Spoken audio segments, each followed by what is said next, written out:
इससे पहले वाले वीडियो के अंतर्गत अपन ने क्या किया था कि जो अधिगम के सिद्धांत है उससे संबंधित क्या कि 79 क्वेश्चन कर लिए थे। तो अपन अब क्या करेंगे कि अधिगम के जो सिद्धांत है उससे संबंधित जो क्वेश्चन है उनको क्या है कि और आगे करने की कोशिश करें। रोज अपन क्या है कि एक एक वीडियो के अंतर्गत जैसे कि इसके 40 क्वेश्चन कर रहे हैं। 10 15 मिनट का वीडियो है जिसके अंतर्गत आपको क्या है कि 40 क्वेश्चन देखने को मिलतेंगे। उन 40 क्वेश्चनों को देख के आप ये अंदाजा लगा सकते हो कि मोटा मोटा कि आप क्योंकि इसमें से क्वेश्चन किस प्रकार के बनते हैं और किस प्रकार के क्वेश्चन आते हैं। तो ठीक है, अपन क्या है कि 80वां क्वेश्चन करते हैं कि व्यवहार के एस आर संप्रति को अस्वीकार कर। व्यवहार का जो एस आर पढ़ते हैं उसको अस्वीकार कर एस ओ आर संप्रति किसने प्रतिपादित किया था। तो एस ओ आर संप्रति किसने प्रतिपादित किया था? वुडवर्थ ने किया था। एस ओ आर मॉडल की उत्पत्ति का श्रेय वुडवर्थ को जाता है, जो कि एक प्रकार्यवादी मनोवैज्ञानिक थे। अधिगम को प्रभावित करने वाले घटक है, तो अधिगम को उचित वातावरण भी करता है, प्रेरणा भी करती है, परिपक्वता भी करती है, उपयुक्त सभी उसको क्या है कि अधिगम को प्रभावित करता है। एक आपसे जैसे कि क्वेश्चन पूछ रही हूँ कि व्यक्ति क्या है कि अधिगम है या नहीं। एक व्यक्ति है जो बीमार है और वो क्या है कि बीमार होने के कारण उसके अंतर्गत परिवर्तन आया है, तो उसको अपन अधिगम कहेंगे या नहीं कहेंगे। आप है कि जो जो भी वीडियो देख रहे हैं वो कमेंट में इसके क्या है कि उत्तर दीजिए। क्या क्वेश्चन पूछा है कि एक व्यक्ति बीमार था, बीमार होने के कारण उसमें क्या है कि परिवर्तन आया, तो उसको अपन अधिगम कह सकते हैं या नहीं कह सकते हैं। तो क्या है कि कमेंट में आप इस क्वेश्चन का उत्तर दीजिए। अब अपन क्या है कि अगला क्वेश्चन पढ़ते हैं। अधिगम को प्रभावित करने वाले घटक है, तो ये सारे के सारे अधिगम को प्रभावित करने वाले घटक है। कोई ऐसी वस्तु जिसमें व्यवहार को प्रबलित करने की क्षमता स्वतः नहीं होती, किंतु जो किसी अन्य वस्तु के साहचर्य से ये क्षमता अर्जित कर लेता है, जानी जाती है। तो वो क्या है कि खुद में तो नहीं होती है, लेकिन किसी अन्य वस्तु के साहचर्य सहयोग से वो क्षमता अर्जित कर लेता है, तो उसको अपन क्या कहते हैं? गौण प्रबलन प्रबलक के रूप में जानते हैं। तो देखो, इसको विस्तार से अपन देखते हैं कि किस प्रकार कुछ उद्दीपक मौलिक रूप से तटस्थ होते हैं, जिनसे वैसी अनुक्रिया उत्पन्न नहीं हो सकती जैसे कि धनात्मक या प्राथमिक पुनर्बलन से उत्पन्न होती है। परंतु यदि इस तरह के तटस्थ उद्दीपक को बार बार प्राथमिक पुनर्बलन के साथ युग्मित कर उपस्थित किया जाए, तो उसमें क्या है कि प्राथमिक पुनर्बलन के समान अनुक्रिया होने का गुण विकसित हो जाता है। इस तरह के पुनर्बलन को अपन क्या है कि गौण पुनर्बलन कहते हैं। जैसे एक भूखे प्राणी के सामने भोजन के साथ लाल रोशनी भी बार बार उपस्थित करते हैं, तो कुछ प्रयासों के बाद ये संभव है कि प्राणी लाल रोशनी को भोजन आने का संकेत मानकर उसके प्रति लाल स्राव की अनुक्रिया करने लगे। जो पहले सिर्फ भोजन देखकर होता था, इसी परिस्थिति में लाल रोशनी के गौण पुनर्बलन या अनुबंधित पुनर्बलन का उदाहरण होगा। मतलब अनुबंधित अनुबंधित कैसे होगा कि उसने सिर्फ लाइट लाइट की है, भोजन को प्रस्तुत नहीं किया, तो वो बंदित है। लेकिन वो भोजन और भोजन के साथ लाइट को भी प्रस्तुत करते हैं, तो वो क्या होगा? अनानुबंधित पुनर्बलन होगा। तो ठीक है, आपको क्या है कि अनुबंधन और जो पावलोव का सिद्धांत है, अनुबंधन और अनानुबंधन है, वो उद्दीपक और अनुबंधन अनानुबंधित अनुक्रिया है, उन वर्डों को क्या है कि आप अच्छे से देखो कि देखो अपने जो आपने नोट्स बना रखे उसमें से, तो आप अगर अच्छे से उनको पढ़ लोगे ना, तो आपको क्या है कि इससे संबंधित जो क्वेश्चन आएगा उसमें आप कंफ्यूज नहीं होंगे। इनमें देखिए कौन सा सिद्धांत क्रिया प्रस्तुत अनुबंधन में अंतर्निहित है। इनमें से नैमित्तिक अनुबंधन, और फिर है कि उपयोग का नियम, अनुक्रिया सामान्यीकरण और प्रभाव का नियम। तो इसमें क्या है कि नैमित्तिक क्रिया प्रस्तुत अनुबंधन में नैमित्तिक अनुबंधन का सिद्धांत निहित है, और नैमित्तिक अनुबंधन को ही क्रिया प्रस्तुत अनुबंधन कहते हैं। तो आप ये सोच लीजिए कि जो नैमित्तिक अनुबंधन है वो किसको कहा जाता है? क्रिया प्रस्तुत अनुबंधन सिद्धांत है, उसको ही नैमित्तिक अनुबंधन सिद्धांत कहा जाता है। अगला देखिए, जैसे कि स्किनर के अनुसार भाषा की अवाप्ति होती है। तो स्किनर के अनुसार, स्किनर कहता है कि किस प्रकार सीखता है? तो क्लासिकी अनुबंधन के द्वारा सीखता है। स्किनर कहता है कि अगर कोई व्यक्ति सीखता है तो वो क्या है? क्लासिकी अनुबंधन के आधार पर सीखता है। स्किनर का मत है कि शाब्दिक व्यवहार की पुनर्बलन सिद्धांत के संदर्भ में व्याख्या की जा सकती है। फिर है देखो, पुनरावृत्ति का सिद्धांत किसके द्वारा प्रतिपादित किया गया था? तो पुनरावृत्ति का सिद्धांत किसने? स्टेनले होर के द्वारा प्रतिपादित किया गया था। जिसे पुनरावृत्ति का सिद्धांत है वो किसने प्रतिपादित किया था? स्टेनले होल के द्वारा किया गया। इनमें से कौन सा वंशानुक्रम का सिद्धांत नहीं है? वंशानुक्रम का सिद्धांत मेंडल का नियम, विभिन्नता का नियम, प्रत्यागमन का नियम, मौलिकता का नियम। तो ये मौलिकता का नियम है वो क्या है कि वंशानुक्रम के सिद्धांत का नियम नहीं है। फिर है कि सामान्य और विशिष्ट सिद्धांत के प्रतिपादक कौन है? सामान्य और विशिष्ट सिद्धांत स्पीयरमैन ने दिए थे। सामान्य और विशिष्ट का प्रतिपादन कौन है? स्पीयरमैन है। एक तो जी कारक होता है और एक एस कारक होता है। फिर है कि अधिगम को अत्यधिक प्रभावशाली बनाया जा सकता है कि अपन सीखने को अत्यधिक प्रभावशाली किस प्रकार बना सकते हैं? स्व प्रेरणा द्वारा बना सकते हैं, नई शिक्षण तकनीकी के द्वारा बना सकते हैं, धन द्वारा बना सकते हैं, कंटेस्ट द्वारा स्व की प्रेरणा से क्या है कि अपन अधिगम है उसको क्या है कि प्रभावशाली बना सकते हैं, क्योंकि व्यक्ति में अगर स्व प्रेरणा होगी तो वो क्या है कि सीखने के लिए ज़्यादा तत्पर हो सकता है, क्योंकि उसको ज़बरदस्ती सिखाया नहीं जा सकता। जब तक उसकी इच्छा नहीं है तब तक उसको सिखाया नहीं जा सकता। वैसे ये जैसे कि घोड़े को क्या है कि तालाब के पास तो ले जाया जा सकता है, लेकिन उसको क्या है कि उसकी इच्छा के बगैर पानी नहीं पिलाया जा सकता है। फिर है कि कक्षा कक्ष में अधिगम करने का महत्वपूर्ण नियम है। कक्षा कक्ष है उसमें अधिगम करने का जो महत्वपूर्ण नियम है वो क्या है? अभ्यास का नियम, रटने का नियम, उपस्थिति का नियम, पाठ्य पुस्तक की नकल करने का नियम। देखो आपको खुद अगर देखोगे तो फिर आपको जैसे कि अधिगम करने का महत्वपूर्ण नियम है। रटने का नियम, तो रटने से तो कोई अधिगम होता नहीं है। उपस्थिति, अपन क्लास में जाके उपस्थिति हो जाए उससे तो क्या है कि अधिगम नहीं होगा। पाठ्य पुस्तक की नकल करने, अगर पाठ्य पुस्तक है उसका डिटो अपन लिख ले तो उससे अधिगम नहीं होता। अभ्यास के द्वारा उसको बार बार अभ्यास करते हैं ना, तो अभ्यास के द्वारा क्या है कि वस्तु स्थायी हो जाती है और क्या है कि अपना अधिगम हो जाता है। फिर है जैसे देखिए 3H, head, hurt and hand का प्रत्यय के द्वारा दिलाया गया था। प्रत्यय के द्वारा दिलाया गया है पावलोव के द्वारा। 3H का संप्रत्यय किसके द्वारा दिलाया गया? तो 3H का संप्रत्यय पावलोव के द्वारा दिया गया है। तत्परता के द्वारा हम कार्य सीख लेते हैं। तत्परता के द्वारा क्या सीखते हैं? कार्य को शीघ्र सीखते हैं। अगर अपने तत्परता होगी किसी चीज़ की करने की तो अपन क्या है कि उस कार्य को जल्दी सीख लेते हैं। और अगर अपनी तत्परता नहीं है, दूसरों के कहने से अपन कोई कार्य करते हैं तो उस कार्य को इतना जल्दी सीखते नहीं हैं।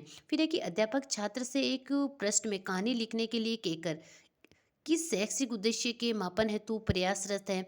कि अध्यापक क्या करता है कि एक प्रश्न में कहानी लिखने के लिए कहता है बच्चों को, वो उसके किस शैक्षिक उद्देश्य के मापन हेतु करता है? उसका ज्ञान मापना चाहता है, उसका अवबोध, उसका प्रयोग और विश्लेषण। देखो प्रयोग और विश्लेषण तो इसमें होने वाले नहीं है, उसका ज्ञान और अवबोध है तो उसके अंतर्गत वो क्या है कि उसको ज्ञान है उसको मापने की कोशिश करता है। अवबोध में तो है कि पुण्य ज्ञान ज्ञात करना, पुनः याद करना है, लेकिन वो कौन सा है उसका ज्ञान क्या है उसको मापना चाहता है।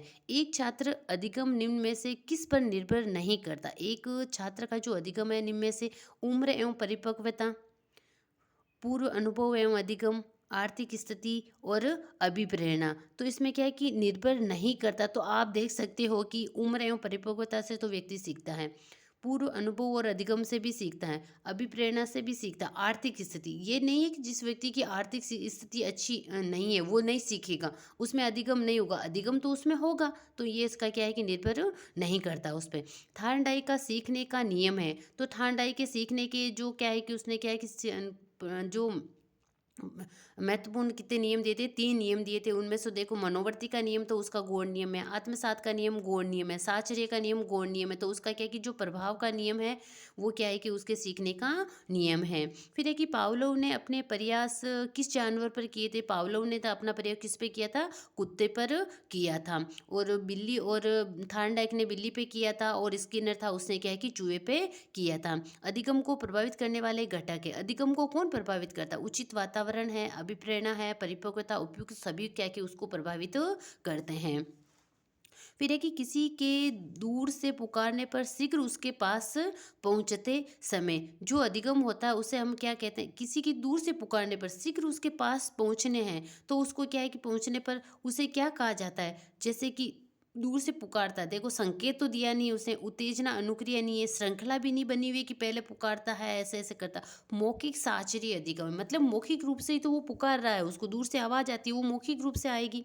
गेस्टाल्ट सिद्धांत किस संप्रदाय मनोवैज्ञानिक ने, जो गेस्टाल्ट का सिद्धांत है वो किसने दिया था? गेस्टाल्ट का सिद्धांत कोहलर ने दिया था।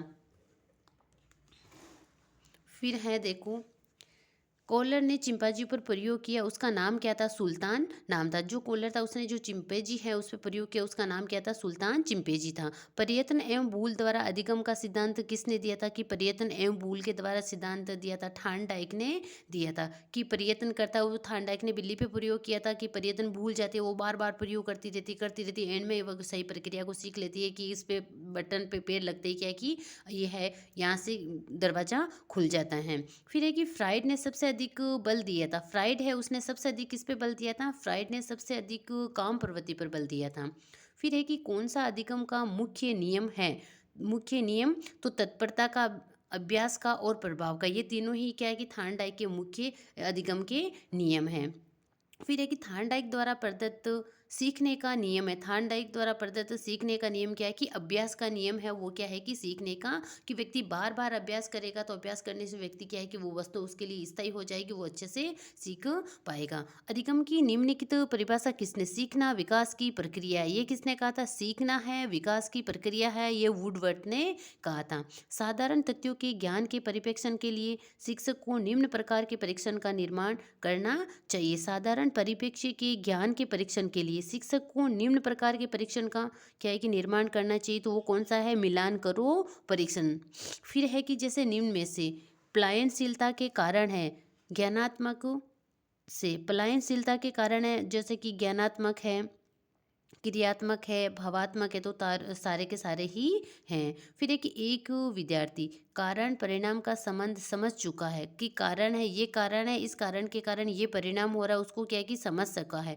वह किस शैक्षिक उद्देश्य की प्राप्ति तक पहुंच चुका है। तो वह शैक्षिक उद्देश्य है उसकी, जैसे ज्ञानात्मक, भावात्मक और क्रियात्मक, 3 शैक्षिक उद्देश्य हैं।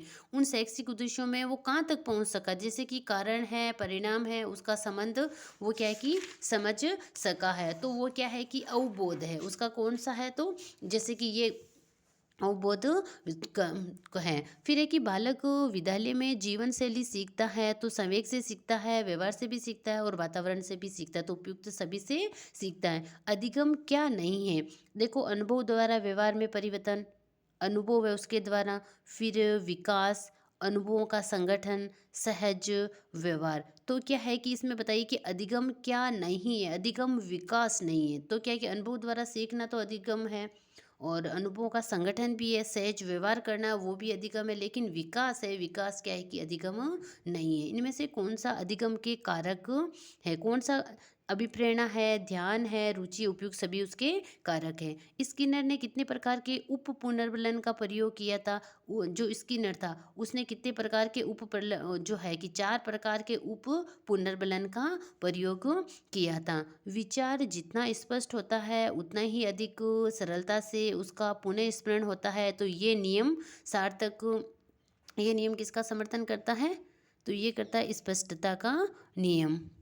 फिर है कि जैसे किस मनोवैज्ञानिक ने प्रयोगात्मक विधि को व्यवहारिक प्रयोग के रूप में प्रारंभ किया था? तो इसमें किस मनोवैज्ञानिक ने है उसने क्या है कि प्रयोगात्मक विधि को व्यवहारिक प्रयोग के रूप में क्या है कि प्रारंभ किया? तो इसमें है जैसे वुंट था, उसने क्या है कि जो प्रयोगात्मक विधि के रूप में क्या है कि प्रयोग किया है। फिर है कि अधिगम का विकास निम्नलिखित के अंतर्गत आता है। तो अधिगम जो सीखने का विकास है वो किसके अंतर्गत आता है? संवेगात्मक आता है, सामाजिक आता है, मानसिक आता है और शारीरिक आता है। तो वो आता है मानसिक, क्यों व्यक्ति है। फिर है कि अंतर्दृष्टि पर प्रभाव डालने वाले तत्व है। तो अंतर्दृष्टि है, देखो, बुद्धि है, अनुभव है, प्रयत्न एवं त्रुटि है, ये सारे के सारे क्या है कि अंतर्दृष्टि पर प्रभाव डालने वाले तत्व हैं। जिस सिद्धांत के अनुसार प्राणी किसी परिस्थिति को देखकर अनुभव के आधार पर उसकी पूर्ण आकृति निर्मित करता है, वह क्या है? तो वह है गेस्टाल्ट का सिद्धांत है। निम्न में से कौन सा सिद्धांत स्थानांतरण के सिद्धांत से संबंधित है? इनमें से कौन सा सिद्धांत है जो स्थानांतरण का सिद्धांत है? देखो, मानसिक शक्तियों के सिद्धांत, औपचारिक मानसिक प्रशिक्षण का सिद्धांत, सामान्यीकरण का सिद्धांत। तो उपयुक्त सभी हैं। फिर है कि अधिगम की उपयुक्त परिभाषा है अन्य लोगों के साथ कार्य करना, आदेशों का पालन करना, अनुभव एवं प्रशिक्षण द्वारा व्यवहार में जो परिवर्तन है, ये क्या है कि अनुभव एवं प्रशिक्षण द्वारा व्यवहार में परिवर्तन, वो क्या है कि अधिगम है। और ये परिभाषा किसने दी थी? गेट्स ने दी थी। क्रियात्मक अनुबंधन का सिद्धांत दिया, क्रियात्मक अनुबंधन का सिद्धांत स्किनर ने दिया था, जिसने क्या है कि चूहे पर प्रयोग किए थे। श्रृंखला अधिगम अनुबंधन सीखने के जिस सिद्धांत पर आधारित है वो श्रृंखला अभिक्रमित अनुबंध है। तो वो क्या है कि क्रिया प्रस्तुत अनुबंधन का सिद्धांत है, उस सिद्धांत पर आधारित है। तो ठीक है, अपन क्या है कि ये 40 क्वेश्चन किए हैं अपन ने, तो इसमें आप देखिए कि ये क्वेश्चन किस प्रकार के हैं, और उसमें क्या है कि आप देखिए कि आपने जो पढ़ा है उसमें से क्वेश्चन कितने आप इनको कितने हैं क्वेश्चन जो इनको आप सही कर सकते हो। तो इसी प्रकार है अपन क्या है कि जैसे कि 40 क्वेश्चन करके इसमें क्या है कि 150 तक या 180 तक क्वेश्चन है। तो एक दो दिन में क्या है कि 2 दिन के वीडियो के अंतर्गत, 2-3 दिन के वीडियो के अंतर्गत ही अपन क्या है कि सारे क्वेश्चनों को कर लेंगे।